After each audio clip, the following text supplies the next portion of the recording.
So I've been watching these videos online talking about dating and the respect that black men and women have for each other, or the lack thereof.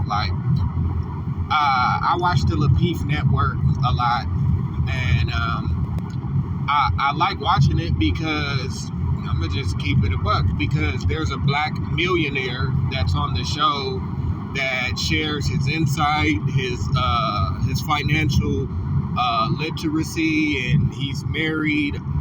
I follow him. I follow this channel as well as other channels. Matter of fact, majority of the channels that I follow, the men are married and have careers, and the men make, over 100K.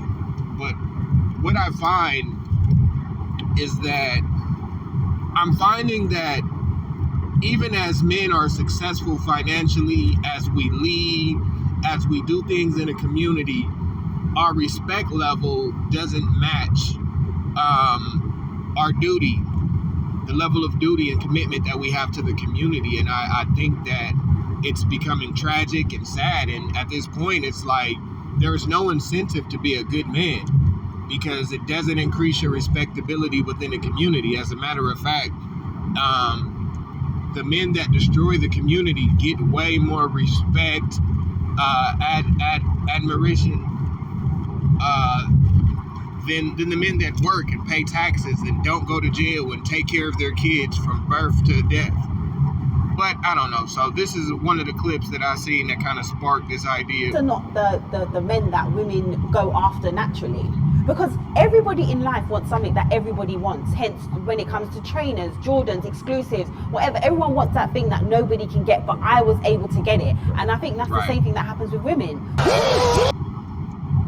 And so she was talking about the concept of, women don't want men that they know will be faithful. They want the guy that'll be the bad boy, and it's a contradiction to what we hear, because we often hear that men are trash and men are not faithful, but then whenever you hear about the preference of the woman, it's almost always a type of man that won't be faithful.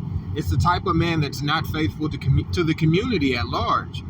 I mean, if you go out of your way to engage with and have relations with a man that is selling drugs and that kills black men in the community, how good do you think of a partner he'll be? You see, it's that, and you've heard this before, this isn't original.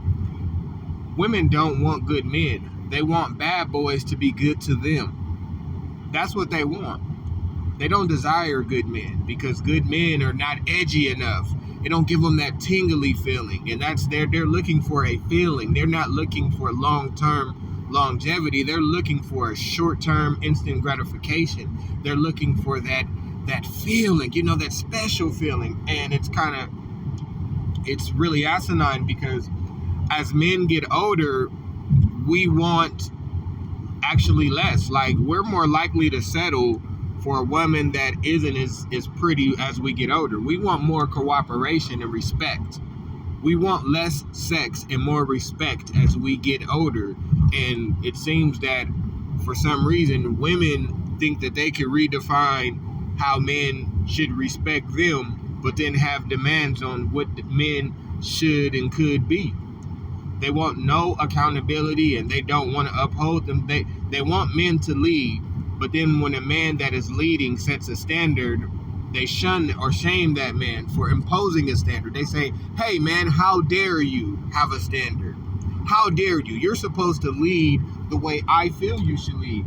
You're supposed to accept any behavior, decorum, language. You're supposed to respect anything I do. And then on top of that, after you're supposed to be willing to die for me, even though I want you, but I don't need you. You see, this is why we have issues in the black community. The faithful men are at a loss. They thought that if they were nice, they thought that if they were good, that they would get different outcomes. I mean, we're even at the point now where I got some of my guys, we're knocking down 100K, and because we're knocking down 100K. Oh, okay, well, you make that money, but you're not spending it frivolously. It's not even just about how much you make. It's about how much you're willing to spend in any given moment. And if you don't spend your money frivolously, then you're not a good man. But you're supposed to be able to spend money frivolously, have money long term, have money in the bank, have money in the stock market. I mean, we're starting to see why the only type of man that these modern women can date are dope dealers, because those are the only men that live by their values. They're into high fashion and they have all the free time because they don't have real jobs. They don't pay rent, so of course they have $10,000-$20,000 at a time. Anybody that doesn't pay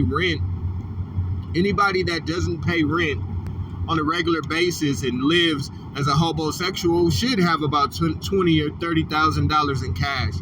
If I completely didn't have to pay rent, I would have $10,000 worth of cash at any given time. These men are not successful, and you gauge success not by how much money you arbitrarily make.